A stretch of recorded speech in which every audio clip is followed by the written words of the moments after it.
Hello friends, welcome back to my new video. So ಏನಂದರೆ video specially for BSc nursing ಸ್ಟೂಡೆಂಟ್ಸ್ಗೆ. ಯಾಕಪ್ಪ ಅಂದರೆ BSc nursing ಬಗ್ಗೆ ನಾನು ಜಾಸ್ತಿ ವಿಡಿಯೋ ಮಾಡಿಲ್ಲ. ಸೊ ಅದ್ರ ಬಗ್ಗೆ ಏನೋ ಅಪ್ಡೇಟ್ ಕೂಡ ಕೊಟ್ಟಿಲ್ಲ. ಯಾಕಪ್ಪ ಅಂದರೆ BSc ನರ್ಸಿಂಗ್ ಬಗ್ಗೆ ಏನೋ ಅಪ್ಡೇಟ್ ಬಂದಿಲ್ಲ ಕೆ ವೆಬ್ಸೈಟ್ದಲ್ಲಿ. ಸೊ ಜಸ್ಟ್ ಬರೀ ರಿಮೈನಿಂಗ್ ಕೋರ್ಸ್ ಯಾವುದಪ್ಪ ಅಂದರೆ example engineering, agriculture, pharmacy, D-pharmacy ಮತ್ತು ವೆಟರ್ನರಿ ಸೈನ್ಸು, ಬೇಸಿ ಅಗ್ರಿಕಲ್ಚರು ಇದೆಲ್ಲ ಆಪ್ಷನ್ಟ್ರಿ ಆಲ್ರೆಡಿ ಸ್ಟಾರ್ಟ್ ಆಗಿಬಿಟ್ಟೈತಿ. ಎಲ್ಲರೂ ಆಪ್ಷನ್ಟ್ರಿ ಕೂಡ ಮಾಡಾಕತ್ತೀರಿ. ಸೊ ಈ ವಿಡಿಯೋ ಯಾಕೆ ಮಾಡಕತ್ತೀನಪ್ಪ ಅಂದರೆ ಜಾಸ್ತಿ ಜನ ಡೌಟ್ ಕೇಳಕತ್ತಾರ, ಅಣ್ಣ BSc ನರ್ಸಿಂಗ್ದವರಿಗೆ ಆಪ್ಷನ್ಟ್ರಿ ಬಿಟ್ಟಿಲ್ಲ, ಯಾಕೆ ಬಿಟ್ಟಿಲ್ಲ ಅಂತ ಭಾಳ ಜನ ಕೇಳಕತ್ತೀರಿ. ಸೊ ಅದಕ್ಕೆ ಮಾಡಕತ್ತೀನಿ. ಸೊ ಏನಪ್ಪ ಅಂದರೆ BSc ನರ್ಸಿಂಗ್ದವರಿಗೂ ಒಂದು ಒಳ್ಳೆ ಗುಡ್ ನ್ಯೂಸು. ಸೊ ನಿನ್ನೆ ಯಾರೋ ಒಂದು ಕೇಳಿದ್ರೆ ಕಾಲ್ ಮಾಡಿದ್ದು, ಅವ್ರೇನು ಏನು ಹೇಳ್ಯಾರಪ್ಪ ಅಂದರೆ, ನೀವು ಆಪ್ಷನ್ಟ್ರಿ ಕೂಡ ಮಾಡ್ಬೋದು ಇನ್ನೊಂದು 2-3 ದಿನ, ಅಂದರೆ 2 ದಿನದಲ್ಲಿ ನಿಮ್ಮದು ಕಾಲೇಜ್ ಕೂಡ ಯಾಡ್ ಆಗ್ತಾವತ್ತು ಅವ್ರು ಹೇಳ್ಯಾರ. ಸೊ ವೇಟ್ ಮಾಡೋಣ. ಆದರೆ ಸರಿ, ಇಲ್ಲ ಅಂದರೆ ಲಾಸ್ಟ್ ಇಯರ್ ಏನು ಮಾಡಿದಾರಪ್ಪ ಅಂದರೆ ಸೆಕೆಂಡ್ ರೌಂಡ್ ಆಪ್ಷನ್ಟ್ರಿ ಮಾಡಿದ್ರು. ಸೊ ಈ ವರ್ಷ ಕೂಡ ಹಂಗೆ ಮಾಡೋಣ ಅಂತ ನಾನು ಹೇಳಲ್ಲ. ಯಾಕಂದರೆ ನಿನ್ನೆ ಕಡೆಯಿಂದ ಅಂದರೆ ಒಂದಿಬ್ಬರು ಹುಡುಗರು ಒಂದು ಗೆ ಕಾಲ್ ಮಾಡಿ ಕೇಳ್ಯಾರ. ಸೊ ಅವ್ರು ಏನು ಹೇಳ್ಯಾರಪ್ಪ ಅಂದರೆ, ನಿಮ್ಮದು ಕಾಲೇಜ್ ಯಾಡ್ ಮಾಡ್ತೀವಿ, ವೇಟ್ ಮಾಡಿರಿ ಅಂತ ಹೇಳ್ಯಾರ. ಸೊ ವೇಟ್ ಮಾಡಬೇಕು, ವೇಟ್ ಮಾಡಿದ್ರೆ ನಿಮಗೆ ಒಳ್ಳೆಯದು. ಸೊ ಇನ್ನೊಂದು ಏನಪ್ಪ ಅಂದರೆ, ಮತ್ತು ಫೀಸ್ ಸ್ಟ್ರಕ್ಚರ್ ಮತ್ತು ಇದು ಸೀಟ್ ಮ್ಯಾಟ್ರಿಕ್ಸು ಅಂದರೆ ಮೇ ಬಿ ಅಂದರೆ ಆಪ್ಷನ್ಟ್ರಿ ಬಿಡೋಕ್ಕಿಂತ ಮುಂಚೆ, BSc ನರ್ಸಿಂಗ್ ಆಪ್ಷನ್ಟ್ರಿ ಬಿಡೋಕ್ಕಿಂತ ಮುಂಚೆ ಅಂದರೆ ಎಲ್ಲ ಕಾಲೇಜ್ದವ್ರು ಏನಪ್ಪ ಅಂದರೆ ಕೆಗೆ ಯಾವ ಅಂದರೆ ನಮ್ಮ ಕಾಲೇಜಲ್ಲಿ ಎಷ್ಟು ಸೀಟ್ ಅದಾವ ಅನ್ನೋದು ಸಬ್ಮಿಟ್ ಮಾಡಬೇಕು.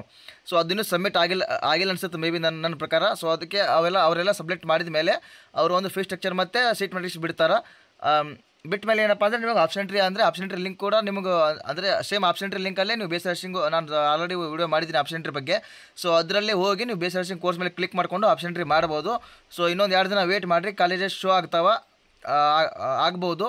ಸೊ ವೇಟ್ ಮಾಡಿರಿ. ಆಗಲಿಲ್ಲ ಅಂದರೆ ನಿಮಗೆ ಸೆಕೆಂಡ್ ರೌಂಡ್ಗೆ ಫಿಕ್ಸ್ ಆಪ್ಷನ್ಟ್ರಿ ಮಾಡೋಕ್ಕೆ ಚಾನ್ಸ್ ಕೊಡ್ತಾರೆ. ಸೊ ಇನ್ನೊಂದು ಏನಪ್ಪ ಅಂದರೆ, ಫಾರ್ ಎಕ್ಸಾಂಪಲ್ ಏನಪ್ಪ ಅಂದರೆ, ನಿಮಗೇನು ಇನ್ಫಾರ್ಮೇಷನ್ ಅಂದರೆ ಆಪ್ಷನ್ಟ್ರಿ ಹ್ಯಾಂಗೆ ಮಾಡೋದು ಇನ್ನೊಂದು ಸಲ ಹೇಳ್ಕೊಡ್ತೀನಿ, ಕರೆಕ್ಟಾಗಿ ನೋಡ್ಕೊರಿ. ಫಸ್ಟ್ 3 ಲೈನ್ಸ್ ಮೇಲೆ ಕ್ಲಿಕ್ ಮಾಡ್ಕೊಂಡ್ಮೇಲೆ ಏನಪ್ಪ ಅಂದರೆ ಜಾಸ್ತಿ ಜನ ಗೊತ್ತಿಲ್ಲ. ಅಂದರೆ ಅಣ್ಣ ನನಗೆ ಮೆಸೇಜ್ ಮಾಡಿದ್ರು, ಅಣ್ಣ ಲಿಂಕ್ ಕಳಿಸು ಆಪ್ಷನ್ಟ್ರಿ ಅಂತ. ಸೊ ಅದಕ್ಕೆ ಹೇಳಕತ್ತೀನಿ. ಸೊ ಪ್ರವೇಶ ಮೇಲೆ ಕ್ಲಿಕ್ ಮಾಡ್ಕೊರಿ. ಪ್ರವೇಶ ಮೇಲೆ ಕ್ಲಿಕ್ ಮಾಡ್ಕೊಂಡ್ಮೇಲೆ ಅಲ್ಲಿ ಯಾವುದಲ್ಲ UGC 2024 ಅದ್ರ ಮೇಲೆ ಕ್ಲಿಕ್ ಮಾಡ್ಕೊರಿ. ಅದ್ರ ಮೇಲೆ ಕ್ಲಿಕ್ ಮಾಡ್ಕೊಂಡ್ಮೇಲೆ ಕೆದಲ್ಲಿ ಏನೇ ಅಪ್ಡೇಟ್ ಬರಲಿ ನಿಮಗೆ ಇಲ್ಲೇ ತೋರಿಸ್ತದ. ಸೊ ಇಲ್ಲಿ ಅಂದರೆ ಇದು ನಿನ್ನೆ ಬಿಟ್ಟಿದ್ದು UGC 2024 ವಿಶೇಷ ವರ್ಗದ ಪಟ್ಟಿ 25/7/2024 ಇದು ನಿನ್ನೆ ಬಿಟ್ಟಿದ್ದು. ಮತ್ತು UGC 2024 ಮೊದಲ ಸುತ್ತಿನ ಸೀಟು ಹಂಚಿಕೆ ಚಟುವಟಿಕೆಗಳ ವಿವರ ಇದನ್ನು ಕೂಡ ನಿನ್ನೆ ಬಿಟ್ಟಿದ್ರು. ಸೊ ಇನ್ನೊಂದು ಏನಪ್ಪ ಅಂದರೆ, ಇಲ್ಲಿ ಆಪ್ಷನ್ಟ್ರಿ ಲಿಂಕ್ ಎಲ್ಲಿ ಆಯ್ತಪ್ಪ ಅಂದರೆ ಇಲ್ಲಿ ಅದು ನೋಡಿರಿ, UGC 2024 ಮೊದಲ ಸುತ್ತಿನ ಆಯ್ಕೆ ಪ್ರವೇಶ ಲಿಂಕ್ ಅದು ನೋಡಿರಿ 23/7/24. ಅದರ ಮೇಲೆ ಕ್ಲಿಕ್ ಮಾಡಿಕೊಂಡ್ರೆ ನಿಮಗೆ ಆಪ್ಷನ್ಟ್ರಿ ಪೇಜ್ ಓಪನ್ ಆಗ್ತದೆ. ಇಲ್ಲಿ ಸೀಟ್ ನಂಬರ್ ಅದೆಲ್ಲ ಹಾಕಿ ಕಂಟಿನ್ಯೂ ಮಾಡ್ಬೋದು. ಸೊ ನೆಕ್ಸ್ಟ್ ಏನಪ್ಪ ಅಂದರೆ, ಇನ್ನೊಂದು ಏನಪ್ಪ ಅಂದರೆ, ಯಾರ್ಯಾರು ಆಪ್ಷನ್ಟ್ರಿ ಮಾಡಕತ್ತಿರಲ್ಲ, ನೀವು ಒಂದು ಒಳ್ಳೆ ಫಾರ್ ಎಕ್ಸಾಂಪಲ್ ಇವಾಗ ತೋರಿಸ್ತೀನಿ ನಿಮಗೆ. ಇಲ್ಲ ನಾನು ಒಂದು ತಮ್ಲೈನ್ ಎಡಿಟ್ ಮಾಡಿದ್ದೀನಿ.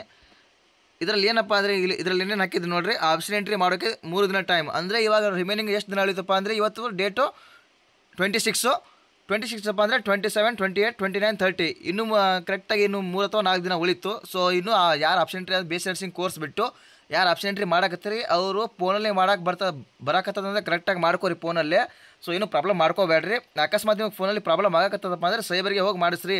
ನಿಮಗೆ ಪದೇ ಹೇಳಕತ್ತೀನಿ. ಯಾಕಪ್ಪ ಅಂದರೆ ಸುಮ್ಮನೆ ಪ್ರಾಬ್ಲಮ್ ಆದರೆ ಆಮೇಲೆ ಟೈಮ್ ಕೂಡ ಇಲ್ಲ. ಇದು ಕೇವಲ ಅಂದರೆ ರಿಮೈನಿಂಗ್ 3 ಅಥವಾ 4 ದಿನ ಅಷ್ಟೇ ರಿಮೈನಿಂಗ್ ಐತೆ. ಸೊ ಕರೆಕ್ಟಾಗಿ ಆಪ್ಷನ್ಟ್ರಿ ಮಾಡಿರಿ. ಪುನಃ ಮಾಡ್ಕೊರಿ, ಬೇಡ ಅನ್ನಂಗಿಲ್ಲ. ಬಟ್ ಕರೆಕ್ಟಾಗಿ ಸಬ್ಮಿಟ್ ಕೊಟ್ಟು ಅಪ್ಡೇಟ್ ಕೊಟ್ಟು ಕರೆಕ್ಟಾಗಿ ಮಾಡ್ಕೊರಿ. ಸೊ ಇನ್ನೊಂದು ನೆಕ್ಸ್ಟ್ ಏನಪ್ಪ ಅಂದರೆ, ಆಪ್ಷನ್ಟ್ರಿ ಡೇಟ್ ಎಕ್ಸ್ಟೆಂಡ್ ಮಾಡ್ತಾರೆ. ಆಪ್ಷನ್ಟ್ರಿ ಡೇಟ್ ಎಕ್ಸ್ಟೆಂಡ್ ಮಾಡ್ತಾರೆ ನಾನು ಅಂದರೆ ಹೇಳೋಕ್ಕಾಗಲ್ಲ. ಏನಾದರೂ ಇದು ಫಾರ್ ಎಕ್ಸಾಂಪಲ್ ಸರ್ವರ್ ಪ್ರಾಬ್ಲಮ್ ಇತ್ತಪ್ಪ ಅಂದರೆ ಇನ್ನೂ ಅಂದರೆ ಒಂದು 2 ದಿನ 3 ದಿನ ಟೈಮ್ ಕೊಡ್ಬೋದು. ಅವ್ರು ಟೈಮ್ ಕೊಡಲಿ ಬಿಡಲಿ, ನಿಮ್ಮ ಕೆಲಸ ಏನಪ್ಪ ಅಂದರೆ ಆಪ್ಷನ್ಟ್ರಿ ಮಾಡೋದು. ಅಂದರೆ ಲಾಸ್ಟ್ ಡೇಟು 30 ಒಳಗೆ ನೀವು ಆಪ್ಷನ್ಟ್ರಿ ಮುಗಿಸ್ಬಿಡಬೇಕು. BSc ನರ್ಸಿಂಗ್ ಕೋರ್ಸ್ ಬಿಟ್ಟು BSc ನರ್ಸಿಂಗ್ ನಿಮಗೆ ನಿಮಗೆ ಏನಾದರೂ ಒಂದು 2 ದಿನದಲ್ಲಿ ಅಲ್ಲಿ ಕಾಲೇಜ್ ಶೋ ಆಗತ್ತವ ಅಂದರೆ ನೀವು ಆಪ್ಷನ್ಟ್ರಿ ಮಾಡ್ಬೋದು. ಅಲ್ಲಿ ಅಕಸ್ಮಾತ್ 2 ದಿನ ಬಿಟ್ಟು ಅಲ್ಲಿ BSc ನರ್ಸಿಂಗ್ ಕಾಲೇಜ್ ಶೋ ಆಗತ್ತವ ಅಂದರೆ ಕಂಪಲ್ಸರಿ ಅವ್ರೇನು ಮಾಡ್ತಾರಪ್ಪ ಅಂದರೆ ಆಪ್ಷನ್ಟ್ರಿ ಡೇಟ್ ಎಕ್ಸ್ಟೆಂಡ್ ಮಾಡೇ ಮಾಡ್ತಾರೆ. ಯಾಕಂದರೆ BSc ನರ್ಸಿಂಗ್ ಟೈಮ್ ಇರಲ್ಲ. ಸೊ ಆಪ್ಷನ್ಟ್ರಿ ಡೇಟ್ ಎಕ್ಸ್ಟೆಂಡ್ ಮಾಡೇ ಮಾಡ್ತಾರೆ. ಅವಾಗ ನೀವು ಅಲ್ಲಿ ಮಾಡ್ಕೋಬೋದು ಆರಾಮಾಗಿ. ಸೊ ಇವಾಗ ಏನು ಹೇಳ್ಕತ್ತೀನಪ್ಪ ಅಂದರೆ, ಅವರು ಡೇಟ್ ಎಕ್ಸ್ಟೆಂಡ್ ಮಾಡಲಿ ಬಿಡಲಿ, BSc ನರ್ಸಿಂಗ್ ಆಪ್ಷನ್ಟ್ರಿ ಮಾಡೋಕ್ಕೆ ಅವ್ರು ಬಿಡ್ತಾರೋ ಇನ್ನೂ ಗೊತ್ತಿಲ್ಲ, ಅದನ್ನು ಡೌಟು. ಸೊ ಅದಕ್ಕೆ ಏನು ಹೇಳ್ಕತ್ತೀನಪ್ಪ ಅಂದರೆ, 30 ಒಳಗೆ BSc ನರ್ಸಿಂಗ್ ಕೋರ್ಸ್ ಬಿಟ್ಟು ಯಾರು ಬೇರೆ ಕೋರ್ಸ್ ಆಪ್ಷನ್ಟ್ರಿ ಮಾಡಕತ್ತೀರಿ, ಇಂಜಿನಿಯರಿಂಗ್ ಆಗಲಿ, ಅಗ್ರಿಕಲ್ಚರ್ ಆಗಲಿ, ಫಾರ್ಮಸಿ ಆಗಲಿ, ಡಿ-ಫಾರ್ಮಸಿ ಆಗಲಿ, ವೆಟರ್ನರಿ ಆಗಲಿ, ಯಾರು ಈ ಕೋರ್ಸ್ಗೆಲ್ಲ ಆಪ್ಷನ್ಟ್ರಿ ಮಾಡಕತ್ತೀರಿ ಅವರು 30 ಒಳಗೆ ಕರೆಕ್ಟಾಗಿ ಆಪ್ಷನ್ಟ್ರಿ ಮಾಡಿಬಿಡ್ರಿ. ಯಾಕಪ್ಪ ಅಂದರೆ ಸುಮ್ಮನೆ ಆಮೇಲೆ ಇದು ಸರ್ವರ್ ಪ್ರಾಬ್ಲಮ್ ಆಯಿತು, ಆ ಪ್ರಾಬ್ಲಮ್ ಆಯಿತು ಅಂತ ಸುಮ್ಮನೆ ಪ್ರಾಬ್ಲಮ್ ಮಾಡ್ಕೋಬೇಡ್ರಿ. ಮತ್ತೇನು ಇನ್ನೊಂದು ಏನಪ್ಪ ಅಂದರೆ, ಜಾಸ್ತಿ ಜನ ಪ್ರಾಬ್ಲಮ್ ಮಾಡಕತ್ತಿದ್ದು ಸಿಕ್ಕಿದ ಕೋರ್ಸೆಲ್ಲ ಆಪ್ಷನ್ಟ್ರಿ ಮಾಡಕತ್ತೀರಿ. ಹಂಗೆ ಮಾಡೋಕೆ ಹೋಗಬೇಡ್ರಿ. ಕರೆಕ್ಟಾಗಿ ಒಂದು ಕೋರ್ಸ್ ಆಪ್ಷನ್ಟ್ರಿ ಮಾಡಿರಿ. ನಿಮಗೆ ನಾವು ಜಸ್ಟ್ ಒಂದು ನಿಮಗೊಂದು PDF ತೋರಿಸ್ತೀನಿ, ವೇಟ್ ಮಾಡಿರಿ.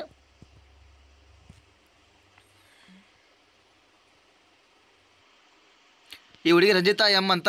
ಸೊ ಇವ್ರು ನೋಡ್ರಿ ಏನು ಮಾಡಿದ್ದಾರೆ ಫಸ್ಟಪ್ಪ ಅಂದರೆ ಎಲೆಕ್ಟ್ರಾನಿಕ್ಸ್ ಆ್ಯಂಡ್ ಕಮ್ಯುನಿಕೇಷನ್ ಇಂಜಿನಿಯರಿಂಗ್ ಅಂದರೆ ಫಸ್ಟ್ ಕೋರ್ಸ್. ಇದೆಲ್ಲ ಫಸ್ಟ್ ಆಪ್ಷನ್ಸ್ ಕೊಟ್ಬಿಟ್ಟಿದ್ದಾರೆ. ಅಂದರೆ ಇವ್ರಿಗೆ ಅದೇ ಕೋರ್ಸ್ ಮಾಡಬೇಕಂತ ಐತಿ, ಅದಕ್ಕೆ ಇವರೆಲ್ಲ ಕೋರ್ಸು ಫಸ್ಟು ಅದೇ ಆಪ್ಷನ್ ಕೊಟ್ಟಿದ್ದಾರೆ. ನೀವು ಇದೇ ಥರ ಮಾಡಬೇಕು ಫಸ್ಟು. ಇವರು ಒಳ್ಳೆ ಥರ ಅಂದರೆ ಒಂಥರ ಗುಡ್ಡು ಭಾರಿ ಆಪ್ಷನ್ ಎಂಟ್ರಿ ಮಾಡ್ಯಾರ ಇವರು. ಯಾಕಂದ್ರಪ್ಪ ಇವ್ರು ಜಸ್ಟ್ ಒಂದೇ ಕೋರ್ಸ್ ಸೆಲೆಕ್ಟ್ ಮಾಡ್ಕೊಂಡಾರ. ಸೊ ಏನಪ್ಪ ಅಂದರೆ ಇವ್ರಿಗೊಂದು ಒಳ್ಳೆ ವೆರಿ ಗುಡ್ ಹೇಳೋಕ್ಕೆ ಇಷ್ಟಪಡ್ತೀನಿ. ಯಾಕಪ್ಪ ಅಂದರೆ ಅವ್ರು ಆಪ್ಷನ್ ಎಂಟ್ರಿ ಭಾರಿ ನೀಟಾಗಿ ಮಾಡ್ಯಾರ. ಫಸ್ಟಿಗೆ ಒಂದು ಕೋರ್ಸ್ ಸೆಲೆಕ್ಟ್ ಮಾಡಿಕೊಂಡು ಆಮೇಲೆ ನೆಕ್ಸ್ಟ್ ಆಪ್ಷನ್ ಯಾವುದಪ್ಪ ಅಂದರೆ ALML ಅಂದರೆ 41 ಆಪ್ಷನಿಂದ ಅಂದರೆ 40 ಆಪ್ಷನಿಂದ ಆ ಕೋರ್ಸ್ ಸೆಲೆಕ್ಟ್ ಮಾಡ್ಕೊಂಡಾರ. ಸೊ ಮತ್ತು ನೆಕ್ಸ್ಟ್ ಯಾವುದಪ್ಪ ಅಂದರೆ ಕಂಪ್ಯೂಟರ್ ಸೈನ್ಸ್ ಮಾಡ್ಕೊಂಡಾರ. ಸೊ ನೆಕ್ಸ್ಟ್ ತಲೆಗೆ ಯಾವುದಪ್ಪ ಅಂದರೆ BSc ಅಗ್ರಿಕಲ್ಚರ್ ಮಾಡ್ಕೊಂಡಾರ. ಸೊ ಇದೇ ಥರ ನೀವು ನೀಟಾಗಿ ಆಪ್ಷನ್ ಎಂಟ್ರಿ ಮಾಡಿರಿ. ಮತ್ತು ಫಾರ್ ಎಕ್ಸಾಂಪಲ್ ಏನಪ್ಪ ಅಂದರೆ ಇವಾಗ ಅಲ್ಲಿ ಏನು ಕೊಡ್ತೀರಪ್ಪ ಅಂದರೆ ಇದು ಫಸ್ಟ್ ಆಪ್ಷನ್ ಕಂಪ್ಯೂಟರ್ ಸೈನ್ಸ್ ಕೊಟ್ಟು ಮತ್ತು ಎರಡು ಆಪ್ಷನ್ ಎಲೆಕ್ಟ್ರಾನಿಕ್ಸ್ ಅಥವಾ ಇಂಜಿನಿಯರಿಂಗ್ ಬೇರೆ ಯಾವುದಾದ್ರು ಕೊಡ್ತೀರಿ. ಸೊ ಅಲ್ಲಿ ಏನು ಮಾಡಿರಪ್ಪ ಅಂದರೆ ಫಸ್ಟ್ ಒಂದು 20 ಕಾಲೇಜ್ 30 ಕಾಲೇಜ್ ಅಥವಾ ಒಂದೇ ಕೋರ್ಸ್ ಕೊಡ್ರಿ. ಸೊ ನಿಮ್ಗೆ ಒಳ್ಳೆ ಕಾಲೇಜ್ ಸಿಗೋ ಚಾನ್ಸಸ್ ಇರ್ತದೆ. ನೀವು ಸಿಕ್ಕಿದ್ದು ಅಂದರೆ ಫಸ್ಟ್ನೇ ಆಪ್ಷನ್ ಇವಾಗ B ಫಾರ್ಮಸಿ ಕೊಟ್ಟು, ಎರಡನೇ ಆಪ್ಷನ್ ಇಂಜಿನಿಯರಿಂಗ್ ಕೊಟ್ಟು, ಮೂರನೇ ಆಪ್ಷನ್ ಅಗ್ರಿಕಲ್ಚರ್ ಕೊಟ್ಟು ಹಿಂಗೆ ಮಾಡಿದರೆ ನಿಮಗೆ ಸಿಗಬಾರ್ದು ಕೂಡ ಸಿಗೋಲ್ಲ ನಿಮಗೆ, ಅಂದರೆ ಒಳ್ಳೆ ಕಾಲೇಜ್ ಸಿಗೋದಿಲ್ಲ ಅಷ್ಟೇ. ಸೊ ಇದೇ ಥರ ಯಾಕಂದರೆ ಇದು ಯಾಕೆ ಹೇಳಕತ್ತೀನಪ್ಪ ಅಂದರೆ ಜಸ್ಟ್ ಒಂದು ಕೋರ್ಸ್ ಫಿಕ್ಸ್ ಆಗಿ ಒಂದು 30-40 ಕಾಲೇಜ್ ಆ್ಯಡ್ ಮಾಡಿ ಅಂದರೆ ನಿಮಗೆ ಇಷ್ಟ ಆಗಿರೋ ಕಾಲೇಜ್ ಕೂಡ ಸಿಗ್ಬೋದು, ಹೇಳೋಕ್ಕಾಗಲ್ಲ. ಸೊ ಅದಕ್ಕೆ ಇವ್ರು ಹ್ಯಾಂಗೆ ಮಾಡಿದ್ರು ನೋಡಿ ಅದೇ ಥರ ನೀಟಾಗಿ ನೀವು ಆಪ್ಷನ್ ಎಂಟ್ರಿ ಮಾಡಿರಿ. ಸೊ ನೆಕ್ಸ್ಟ್ ಏನಪ್ಪ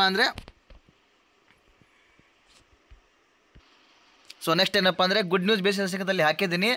ಬೇಸಿಕ್ ನರ್ಸಿಂಗ್ ಏನು ಗುಡ್ ನ್ಯೂಸಪ್ಪ ಅಂದರೆ ಅದೇ ನಾನು ಆಗಲೇ ಹೇಳಿದೆ ಅಲ್ಲ, ಇನ್ನೊಂದು 2 ದಿನದಲ್ಲಿ ಅವ್ರು ಕಾಲೇಜಸ್ ಶೋ ಆಗ್ತಾವ ಅಂತ ಹೇಳ್ಯಾರ. ಅಂದರೆ ಯಾಡ್ ಮಾಡ್ತಾರೆ ಅಂತ ಹೇಳ್ಯಾರ. ಸೊ ವೇಟ್ ಮಾಡಿರಿ. ಅಕಸ್ಮಾತ್ ಯಾಡ್ ಮಾಡಿದರೆ ನಿಮ್ಗೆ ಆಪ್ಷನ್ ಎಂಟ್ರಿ ಡೇಟ್ ಪಕ್ಕಾ ಎಕ್ಸ್ಟೆಂಡ್ ಆಗಿ ಆಗುತ್ತಾ. ಸೊ ವೇಟ್ ಮಾಡಿರಿ. ಮತ್ತು ನಾನು ಏನೇ ಅಪ್ಡೇಟ್ ಬಂದರೂ ನಾನು ಮುಂದಿನ ವಿಡಿಯೋದಲ್ಲಿ ತಿಳಿಸ್ತೀನಿ. ಅಲ್ಲಿವರೆಗೂ ನನ್ನ ಚಾನಲ್ ನೋಡ್ತಾ ಇರಿ. ಟೇಕ್ ಕೇರ್, ಬಾಯ್.